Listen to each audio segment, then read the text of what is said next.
अस्सलाम वालेकुम, मैं हूँ आपकी अपनी होस्ट ज़ुनैरा सज्जाद। इल्म सिटी में आप सबको एक बार फिर खुशामदीद कहती हूँ और उम्मीद करती हूँ आप सब खैरियत से होंगे। जैसा कि आप जानते हैं, इल्म सिटी लाता है रोजमर्रा की बुनियाद पर कुछ इंफॉर्मेटिव प्रोग्राम, जिससे आप कुछ इंफॉर्मेशन हासिल कर सकें, कुछ सीख सकें और कुछ जान सकें। आज भी ऐसे ही मुनफरिद टॉपिक के साथ हम आपकी खिदमत में हाजिर हुए हैं। आज जिस टॉपिक पे हम बात करेंगे वो है अपनी तवानाई की हिफाजत कैसे करें।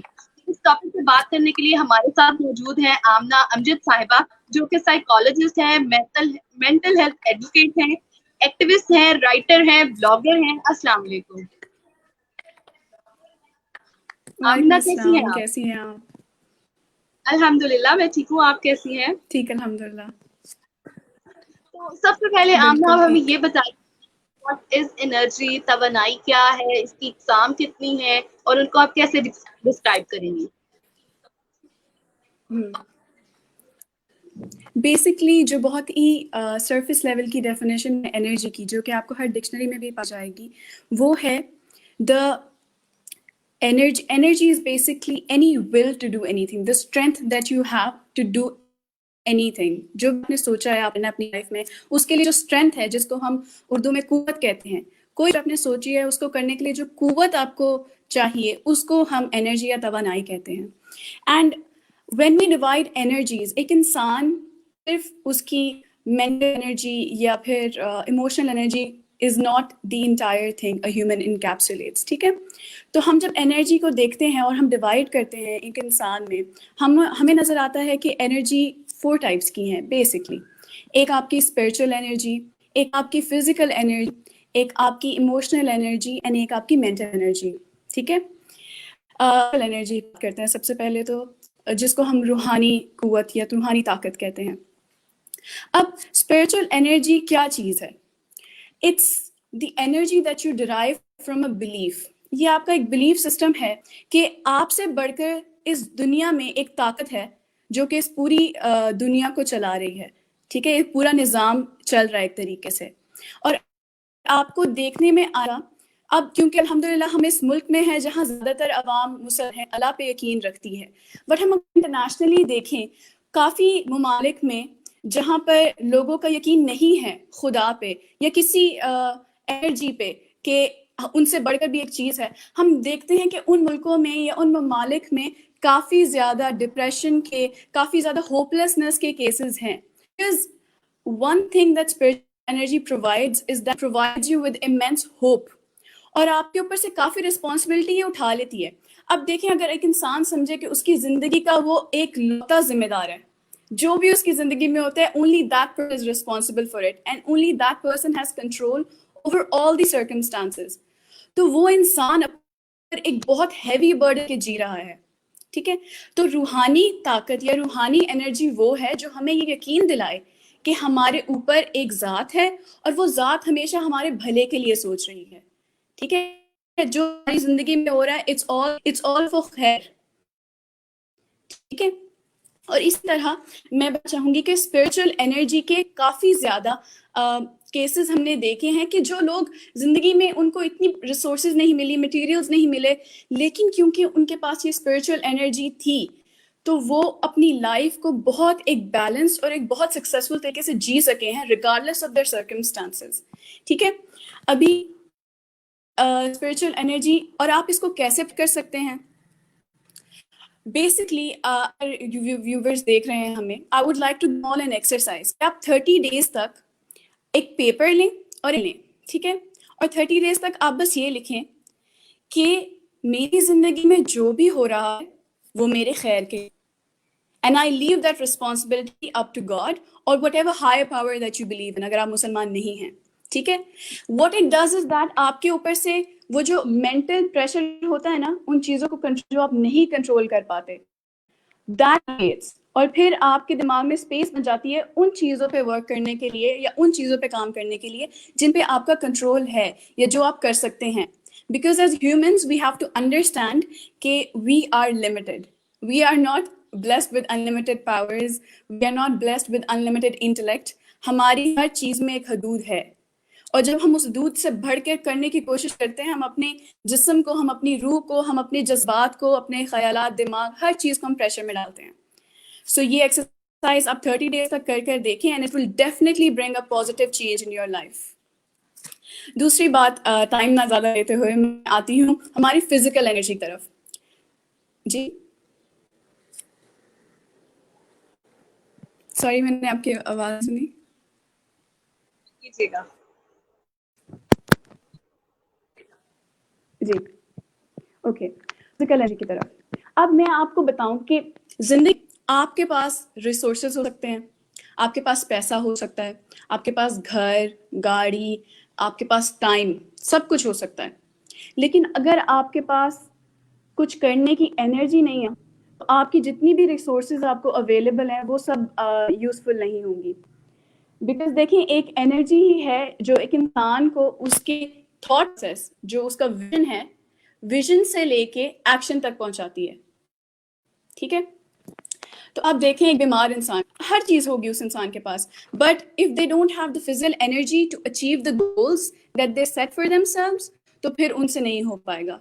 ठीक है, तो फिजिकल एनर्जी भी बहुत जरूरी है। अब स्पिरिचुअल एनर्जी हमने बात कर ली कैसे मेंटेन करते हैं। अब फिजिकल एनर्जी के लिए हम क्या क्या कर सकते हैं। पहली बात तो एवरीबडी, हर किसी को पता है लेकिन हम अमल नहीं करते हैं ज़्यादा, कि we need to be active physically. Exercise हो गई, वॉक हो गई, जरूरी नहीं कि आप जिम ही जाएं, आप किसी भी तरह play any activity, just get your body moving, क्योंकि हमारी जो मैकेनिज्म है ह्यूमन बॉडी की, इट रिक्वायर्स मूवमेंट।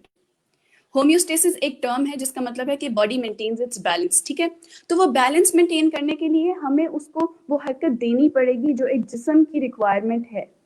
अब क्योंकि हमारी 10 जॉब्स हैं, ये वर्ल्ड ऑर्डर ऐसा हो गया कि काफी देर तक we just have to sit, तो अभी हमें कॉन्शियसली एफर्ट करना है कि हम अपनी आलसी को दूर के या अपनी टायर्डनेस को साइड पे करके हम लोग चलें, क्योंकि हमारे अजदाद सब कंप्यूटराइज नहीं था। हम लोग पहले चले जाएं स्टोन एज में, people used to earn their livelihood by physically exerting their energy. ठीक है, फिजिकल एक्सर्शन होती थी बॉडी में, और ये रिसर्च में भी आया है, साइकोलॉजिकल रिसर्च में, मेडिकल रिसर्च में, that bodily exercises या movement of your body and being active physically reduces symptoms of depression, and depression is a very serious mental illness. So काफ़ी इम्प्रूवमेंट होती है उसके सिम्टम्स में। आपके और भी बहुत सारा बॉडीली इशू जिनकी वजह से आप स्ट्रेस में आ रहे हैं वो भी रिड्यूस होते हैं। ठीक है, उसके साथ साथ एक हेल्दी डाइट, जैसे हमारी सुन्नत में भी है कि आप जब खाते हैं तो आपका पेट में एक हिस्सा खाने का होना चाहिए, एक हिस्सा पानी का और एक हिस्सा हवा के लिए छोड़ना है। लेकिन अनफॉर्चुनेटली पाकिस्तान में ट्रेंड आपके 3 हिस्से खाने से ना फुल हो जाएं, आप जब तक सांस न ले सकें तब तक आप खाएं। तो हमें ये थोड़ा अपना कल्चरल ट्रेंड चेंज करना पड़ेगा, हमें अपनी लाइफ को देखना पड़ेगा। We have to look at the long term. जी सॉरी, मैं आपकी बात को ड्रॉप कर रही हूँ बीच में। मैं आपको कहना चाहूंगी कि अब आप ये भी बताएं कि पर्सनालिटीज जो होती हैं डिफरेंट होती हैं, आदत उनकी डिफरेंट होती हैं। हमारे पास एक क्वेश्चन भी बीच में ये आ रहा था कि कैसे वो जो है असरअंदाज होती हैं हमारी, तो इसको आप कैसे डिस्क्राइब करेंगे। जी ठीक है जी। अब पर्सनालिटी तो वैसे बहुत टाइप्स की होती हैं एंड बहुत एस्पेक्ट हैं, बट क्योंकि हमारा टॉपिक आज एनर्जी को लेके है, स्पेसिफाई करके आपको एनर्जी के टर्म्स में बताऊंगी डिफरेंट पर्सनालिटीज कैसी हैं। अब पहली बात हम आ जाते हैं एक्सट्रोवर्ट्स के ऊपर। अब मैं 3 पर्सनालिटी टाइप्स की बात करूंगी and how they socially interact with other people. ठीक है, एक एक्सट्रोवर्ट्स हैं, एक इंट्रोवर्ट्स हैं, एक एम्बिवर्ट्स। ठीक है, अब एक्सट्रोवर्ट्स वो लोग हैं जो दूसरे लोगों के साथ इंटरैक्ट करके या सोशल सेटिंग्स में एनर्जाइज्ड फील करते हैं, मतलब अपनी तवानाई को ज़्यादा महसूस करते हैं। जब उनके साथ लोग हों, जब उनके पास लोग हों, जब वो लोगों में जाएं तो वो तवानाई फील करते हैं। ठीक है, ये उस तरह के लोग हैं। अब इंट्रोवर्ट्स इनके बिल्कुल ऑपोजिट हैं। इंट्रोवर्ट्स वो लोग हैं जो ज़्यादा गैदरिंग में या ज़्यादा सोशल सेटिंग्स में या ज़्यादा क्राउड में फील करते हैं कि उनकी एनर्जी ड्रेन हो रही है, और जैसे कि उनको ज़्यादा देर वहाँ रुकना नहीं है और अकेले रहना है। ये ज़्यादा सॉलिट्यूड या फिर अकेलापन पसंद करते हैं, बिकॉज उनको एनर्जी रिफिल उस इन्वायरमेंट में मिलता है। ठीक है, और फिर हमारे आते हैं बैलेंस्ड लोग, जिनको हम एम्बिवर्ट्स कहते हैं, जिनको अपनी एनर्जी मेंटेन करने के लिए, and here by energy and emotional energy. ठीक है, इमोशनल एनर्जी मेंटेन करने के लिए उनको लोगों की भी ज़रूरत है और थोड़े टाइम के लिए उनको अपनी अकेले वक्त की भी ज़रूरत है। ठीक है, अब इन सब में डिफरेंस ये है कि लोगों से वो इंटरैक्ट कैसे करते हैं और उनको कितनी ज़रूरत है to interact with people and be involve socially. ठीक है, उनकी इमोशनल नीड्स लोगों से अटैच्ड हैं। ठीक है, तो अब आप देखेंगे कि एक्सट्रोवर्ट्स जब इन एक करियर में डाल दें या एक सेटिंग में डाल दें या इस घर में, ऐसे घर में डाल दें जहां वो बाहर नहीं जा सकते, जहां वो इंटरैक्ट नहीं कर पाते लोगों से, यू विल सी दैट वो एक्सट्रोवर्ट बहुत टेंस्ड फील करेंगे। वो they will not be happy, they will not be energised, उनको लगेगा कि उनकी एनर्जी हमेशा बहुत लो है। इसलिए बिफोर हायरिंग एनीवन, आजकल ये इंडस्ट्रीज में, कंपनीज में ऐसा होता है, they appoint a psychologist so that they know कि हम जिसको हायर कर रहे हैं उसकी पर्सनैलिटी कैसी है। अगर एक इंसान ने लीडरशिप के रोल में जाना है और उसने टीम वर्क करना है, so you will definitely go towards extrovert और एन एम्बीवर्ट, बिकॉज उनकी नेचुरल डिस्पोजिशन ये है कि वो लोगों के साथ काम करके एनर्जाइज्ड फील करते हैं। ठीक है, अगर आप एक इंट्रोवर्ट को पोजीशन में डाल देंगे, although I am not saying कि इंट्रोवर्ट्स अच्छे लीडर्स नहीं बन सकते, बट एक टाइम आता है कि वो इंट्रोवर्ट ड्रेन फील करना शुरू कर जाता है, एनर्जी ड्रेन के ज़्यादा एनर्जी रिफिल अकेले रहने से मिलता है। इसी तरह इफ यू से कि मैं एक राइटर अपॉइंट करना चाहता हूँ, अब now we know the nature of writing is that कि आपको अकेले बैठ के लिखना होता है। आप कभी भी लोगों के बीच में बैठ के, ज़्यादातर तो लोग नहीं लिखते, अब ऑब्वियसली आउटलायर्स हर जगह पे होते हैं, हो सकता है कोई अकेले लोगों में बैठ के लिखा हो, बट जनरली ये होता है कि लोग अकेले बैठ के लिखते हैं, रिफ्लेक्ट अकेले करते हैं, रिसर्च अकेले करते हैं। तो ऐसे पोजिशन या ऐसी करियर ऑप्शंस के लिए इंट्रोवर्ट्स आर अमेजिंग, बिकॉज उनकी एनर्जी ड्रेन नहीं होगी अकेले रहने से। They don't mind that lifestyle, they don't mind that career.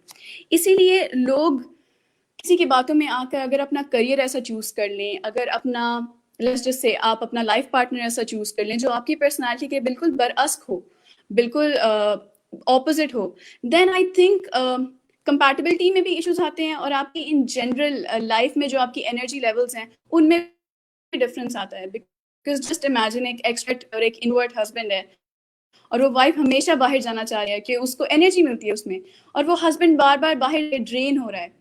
अब वो चाहे उसको नहीं बता रहा मुंह पे कि मुझे नहीं पसंद है सिर्फ बार बार बाहर जाना, but internally he is draining और उसकी एनर्जी ज़ाया हो रही है। या फिर अगर we switch the situations, wife extrovert है और वो इंट्रोवर्ट बनने की कोशिश करे, तो वो घर में बैठ बैठ के भी उकता जाएगी, उसकी एनर्जी ड्रेन हो जाएगी, she will not be in her optimal performance in a relationship. और रिलेशनशिप्स की बात आए तो साइकोलॉजिकल फैक्ट ये है कि जब तक आप खुद खुश नहीं होते, आप खुद मुतमईन नहीं होते हैं, आप किसी और को भी खुश और मुतमईन नहीं कर सकते हैं। It just becomes a very toxic relationship. तो ये है हमारे personality type and how energy is affected in that. और afterwards they usually have a very balanced life, perform well in both situations equally. जी जी, आप ये बताइए, करियर सिलेक्शन हो गई, आप किसी टास्क की सिलेक्शन हो गई करियर से पहले, तो कैसे हमारी एनर्जी को इफेक्ट करती है, या एनर्जी का क्या रोल है हमारी करियर सिलेक्शन में? ओके, एनर्जी का क्या रोल है हमारे करियर सिलेक्शन में? वैसे तो हमारे करियर सिलेक्शन में बहुत सारे फैक्टर्स हैं and I will suggest all the teenagers watching this कि आप वो सारे फैक्टर्स देखें। लेकिन अगर हम एनर्जी की पर्टिकुलरली बात करें, so you have to first experiment and find out कि किस चीज़ में आपका इंटरेस्ट है। ठीक है, हमें लगता है हमने कोई चीज़ देख ली, किसी को करते हुए देख ली, तो हमें उसमें इंटरेस्ट है, लेकिन जब तक वो चीज़ आप खुद नहीं करते, you can not say that you are interested in that. ठीक है, हमें sometimes we are interested in the idea of something, हम किसी चीज़ के ख्याल को लेके इंटरेस्टेड होते हैं, उसको करने में नहीं। जैसे when I'll give you an example, I was a medical student पहले, ठीक है, I was thinking कि मैं बहुत इंटरेस्टेड हूँ इस चीज़ में because biology really interested me। लेकिन जब मैं मेडिकल स्कूल गई और मैंने वो इन्वायरमेंट देखा कि कितना स्ट्रेसफुल एनवायरमेंट है and people are on the verge of life or death, especially in ER के राउंड्स में जब आप जाते हैं, they are high emergency patients, आप नहीं बता सकते कि जिंदा रहेगा, ये फौत हो जाएगा। अब I identify as an empath and an highly sensitive person। ये टर्म साइकोलॉजी के हैं कि जो भी इंसान के अंदर महसूस करने की कुवत बहुत ज़्यादा है, किसी और दर्द को समझने की कुवत बहुत ज़्यादा है, उसको हम एम्पैथ कहते हैं, हाईली सेंसिटिव लोग उस तरह के होते हैं। तो मैंने जब देखा, मैं वापस आई, मैंने देखा कि मेरी एनर्जी बिल्कुल ड्रेन चुकी है, ठीक है। I can deal with that setting, मैं किसी को अपने सामने मरता हुआ नहीं देख सकती, it left me in a lot of depression, ठीक है। सो समटाइम्स आप एक चीज़ में अच्छे भी हो सकते हैं, आप बहुत अच्छे पढ़ाई में भी हो सकते हैं, लेकिन आपको ये सोचना पड़ेगा कि लाइफ में करियर सिर्फ पढ़ाई को लेकर नहीं है। आप जब कॉलेज या यूनिवर्सिटी से बाहर आएंगे, you have to be in that profession, और एक प्रोफेशन में सर्वाइव करने की एनर्जी बहुत डिफरेंट होती है। आप जो थियरी में पढ़ते हैं उसको फिर आपने प्रैक्टिकली एक्सरसाइज करना होता है। तो मैं कोई भी स्टूडेंट्स हैं जो करियर सिलेक्शन को देख रहे हैं, सबसे पहले तो मैं आपको कहूँगी कि जो आपके प्रोस्पेक्टिव करियर्स हैं, आप उनके सीनियर्स को अप्रोच करें, अपने टीचर्स को अप्रोच करें, उनको कहें कि प्लीज़ हमें 2 to 3 वीक्स एक इंटर्नशिप प्रोग्राम दें, ठीक है, या फिर हमें आप शैडो करने दें। शैडोइंग का मतलब ये है कि आप कोई भी प्रोफेसर सेलेक्ट कर लें, आप उनको बोलें कि हम कुछ नहीं कहेंगे, हम बस आपका काम देखेंगे, we will just follow you wherever you are, ताकि हमें आइडिया हो वो एनर्जी सेटिंग कैसी है, ठीक है। एक इंसान एक्टर बनना चाह रहा है लेकिन दे आर नॉट एक्सप्रेसिव, ठीक है, आप एक्सप्रेस कर सकते हैं, लेकिन वो प्रोसेस अगर आपको एग्जॉस्टिव और आपको ऐसा लग रहा है कि भाई मुझसे नहीं हो पा रहा है ये, देन यू शुड रिकंसिडर, ठीक है। और ये आपको तभी मालूम होगा जब आप प्रैक्टिकली उधर जाएंगे, इंटर्नशिप करेंगे, शैडोइंग करेंगे, बिकॉज हमें जो प्रेजेंट किया जाता है मीडिया में idea about a career, about a field, वो sometimes it's not always accurate, हमेशा 100% चीज़ें वनरेबल, सॉरी, ट्रांसपेरेंट नहीं होती हैं। तो इसीलिए जब आपको कोई करियर सिलेक्ट करना है, देखें पहले तो अपनी पर्सनालिटी टाइप ढूंढें, और इसके लिए आपको बेशुमार टेस्ट मिल जाएंगे ऑनलाइन। आप बस पर्सनालिटी टाइप पे क्लिक करें, पर्सनालिटी टेस्ट टाइप करें गूगल पे, आपको उसका मिल जाएगा।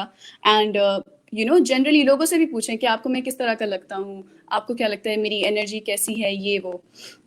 सो उससे आपको अपनी पर्सनालिटी का भी पता चल जाएगा, और फिर आप देखेंगे कि जिस फील्ड में आप जाना चाह रहे हैं, क्या आप उसमें फिजिकली फिट हो पाएंगे, मेंटली फिट हो पाएंगे, इमोशनली ठीक रहेगा आपके लिए वो। और बहुत सोच समझ फैसला करें, ये ना इसको देख के ना फैसला करें कि अगर आपका फ्रेंड है वो वहाँ जा रहा है या वो वहाँ जा रही है, वो कर सकती है तो मैं क्यों नहीं कर सकता। अल्लाह ने, या फिर आप जो मानते हैं क्रिएटर, उसने हर एक इंसान को डिफरेंट बनाया है, और हर एक इंसान में एक स्पेशल क्वालिटी है, हमें बस ढूंढना है उसे। काफ़ी लोगों की ज़िंदगियाँ गुजर जाती हैं, उनको नहीं पता चलता कि मेरे में स्पेशल क्या है, मेरे अंदर है क्या। हर एक इंसान बहुत इंडिविजुअलिस्टिक है, तो आपको किसी का कट आउट पाथ नहीं फॉलो करना, आपको अपना खुद का पाथ बनाना है। और अपने खुद बनाने के लिए आपको पहले अपने आप को जानना पड़ेगा कि आप हैं क्या, आप चाहते क्या, आप किस चीज़ में अच्छे हैं। सो ये है। बिल्कुल। बिल्कुल आपने ठीक कहा कि हम लोगों को देख के इम्प्रेस तो हो जाते हैं, लेकिन अपने अंदर नहीं देख पाते हैं कि हम में क्या क्वालिटीज़ हैं और हम में क्या स्किल्स हैं जिसको हम बिल्कुल। पॉलिश कर सकते हैं।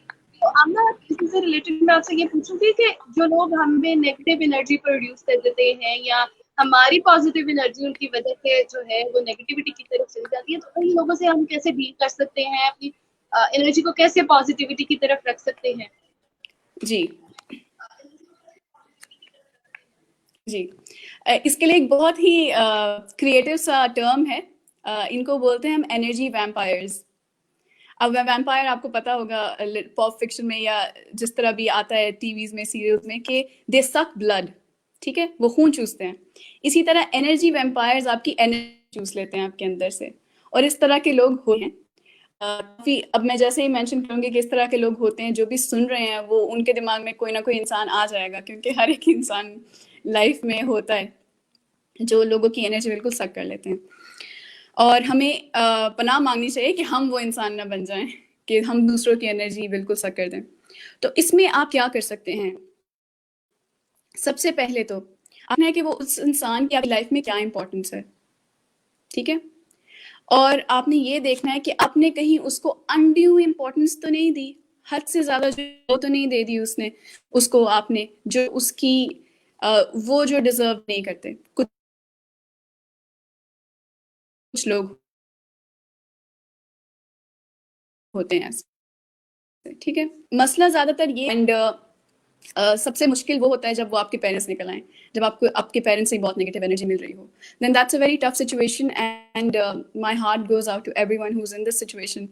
अल्लाह आपको सब्र दे, बिकॉज पेरेंट्स के साथ we have to deal with mercy, we can not just cut them out. क्योंकि मेरी सजेशन सबसे पहले ये होती है कि अगर आपकी लाइफ में कोई ऐसा फ्रेंड है या कोच, फ्रेंड्स तो एक्चुअली होने नहीं चाहिए ऐसे, लेकिन क्योंकि अगर आपके टॉक्सिक फ्रेंड्स हैं या टॉक्सिक कलीग्स हैं, उनको कट देम आउट।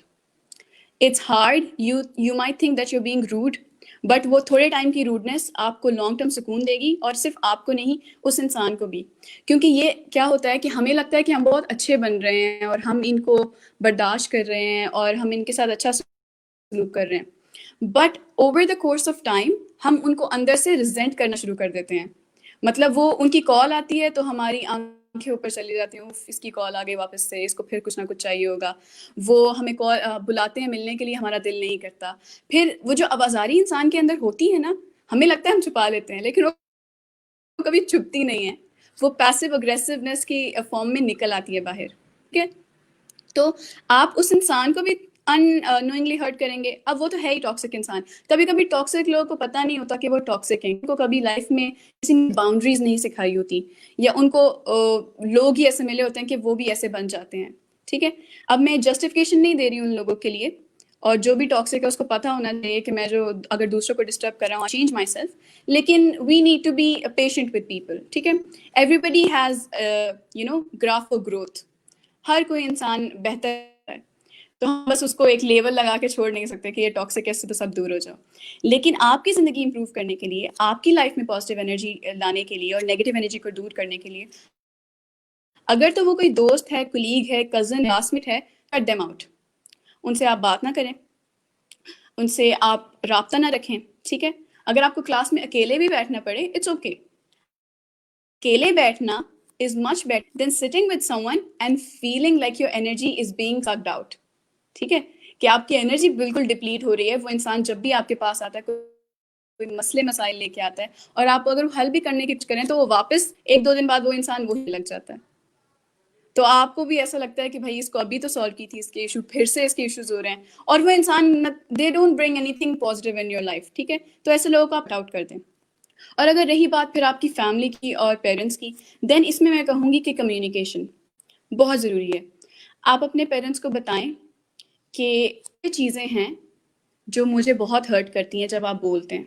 ठीक है, और बहुत प्यार से, तहम्मुल से, बी पेशेंट विद देम। ठीक है, कि मुझे हर्ट करती हैं, और वो भी ग्रेजुअली, क्योंकि जनरेशन गैप है, वो समझेंगे पहली बार, तो मैं आपको उम्मीद नहीं दे रही कि वो पहली बार में समझ जाएंगे, उनको टाइम लगेगा। ठीक है, लेकिन आप फिर भी उनको प्यार से समझाते रहे। और आप सा तेज है, या आपको पता है आपका टेम्परामेंट कि आप सुन नहीं सकते किसी की बात, और आपके पेरेंट्स आपको बोल रहे हैं, तो सबसे फास्ट तरीका ये है कि आप वहाँ से उठ के चले जाएं, इससे पहले कि आपसे बदजुबानी हो जाए उनकी और बात आगे बढ़ जाए। आप वहाँ से उठ के चले जाएं। This is a very strong thing to do for someone who is impulsive. जो इम्पल्सिव लोग होते हैं, उनको उस वक्त जवाब देने की आदत होती है, वो रिटायर करने की कोशिश करते हैं, लेके चले जाएंगे। उनको लगेगा कि आपने डिसरिस्पेक्ट की है, लेकिन एक एक्शन डिसरिस्पेक्टफुल होना is better than you hurting them with your words. आपकी ज़ुबान या आपके अल्फाज उनको ज़्यादा तकलीफ पहुंचा सकते हैं, बजाय इसके कि आप उठ के चले गए वहाँ से।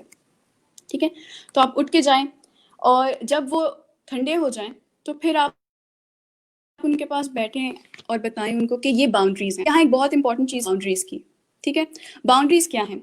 बाउंड्रीज वो हदूद हैं जो आपने अपनी ज़ात के लिए सेट की हैं, कि भाई ये चीज़ है जो मैं बर्दाश्त कर सकता हूँ आराम से, इससे बहर या सॉरी इससे आगे या इससे बढ़कर नहीं, मुझसे नहीं होगा। और वो सिर्फ अपने आप को तकलीफ पहुंचाने वाली बात है, बर्दाश्त नहीं। वो हमारे कल्चर में, हमारे में कंडीशन किया जाता है, स्पेशली फीमेल्स को, क्या बर्दाश्त करें, ये करें, वो करें, इसमें सब्र करें। सब्र एक बहुत अलग चीज़ है, और बर्दाश्त एक बहुत अलग चीज़ है। ठीक है, जुल्म बर्दाश्त करना हमारी सुन्नत में नहीं है। अल्लाह की रज़ा में सब्र करना वो सुन्नत है। ठीक है, तो अगर आपको लगे आपकी ज़ात पे जुल्म है, आपके जज्बात पे जुल्म है, आपकी नफ्सियात पे जुल्म है, क्योंकि literally emotional abuse is very real. लोग मानते नहीं हैं, लेकिन इमोशनल अब्यूज़ से लोग सुसाइड तक पहुंच आए हैं, और वो इमोशनल अब्यूज उनकी फैमिली ने ही किया है। सबसे ट्रेजेडी ये है बड़ी। तो आप ये करें कि आप बाउंड्री सेट करें अपनी, कि देखें ये मैं बर्दाश्त कर सकती हूँ, इससे आगे मैं बर्दाश्त नहीं। हमारी सोसाइटी लोगों ने बाउंड्रीज को इतना नेगेटिवली देखा है, और हमें अपना परसेप्शन चेंज करना पड़ेगा। अगर आपकी दोस्त आपको कहती है प्लीज मुझे 10 बजे के बाद कॉल ना करें, अगर वो आपकी बहन भी है, इट्स ओके। आप इतना पर्सनली क्यों ले रहे हैं कि आपने 10 बजे के बाद उसको कॉल नहीं करनी? हो सकता है कि वो एनर्जी नहीं हो उसमें 10 बजे के बाद बात करने की, या उसका मी टाइम हो, वो अकेली रहना चाहती हो। सो हमें लोगों को उनकी बाउंड्रीज को रिस्पेक्ट करना पड़ेगा, ठीक है।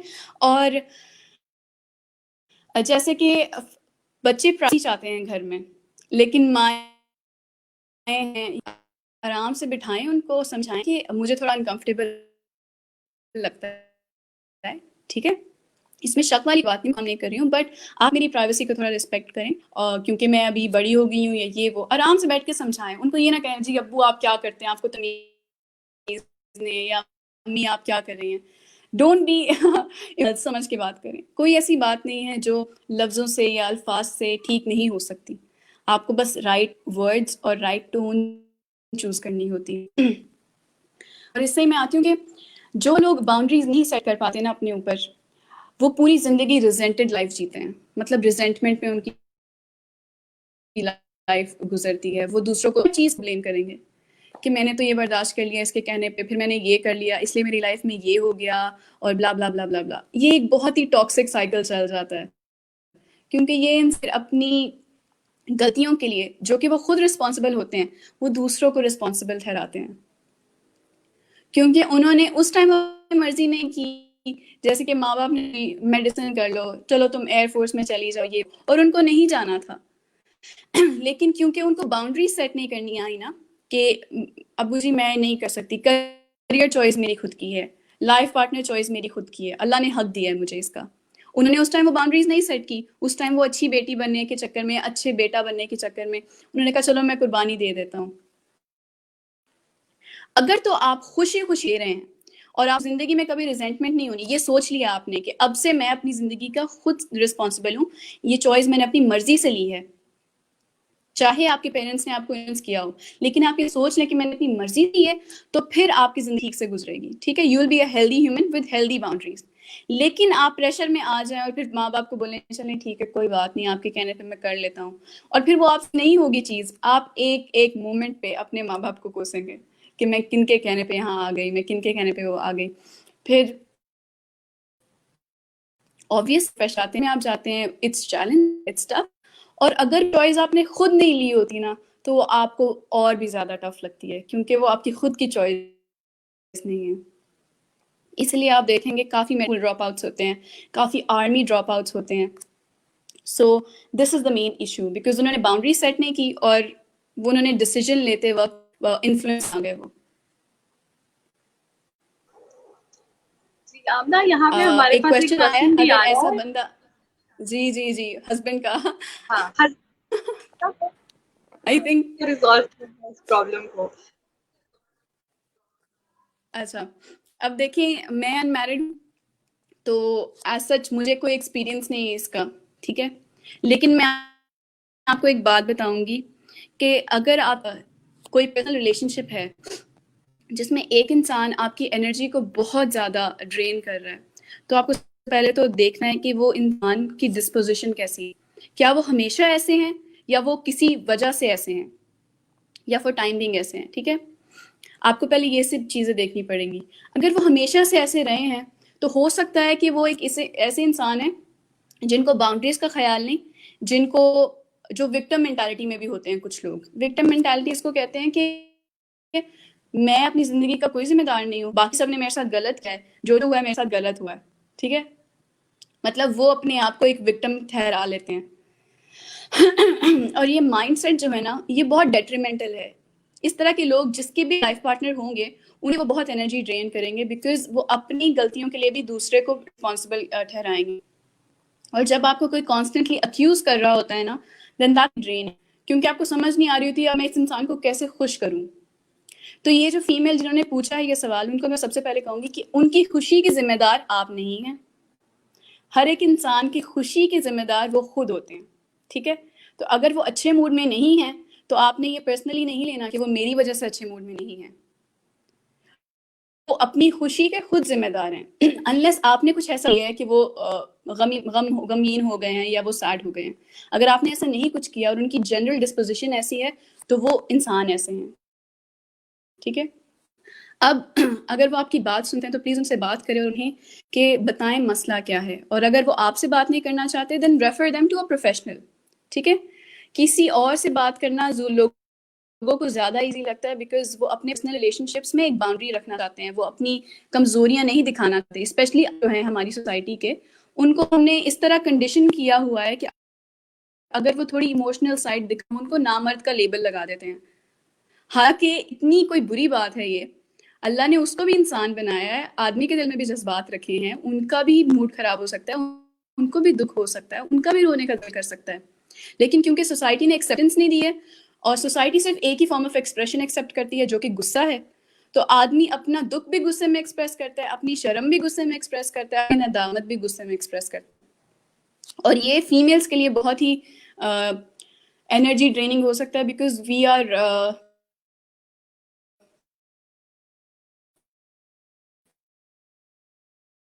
सेंसिटिव।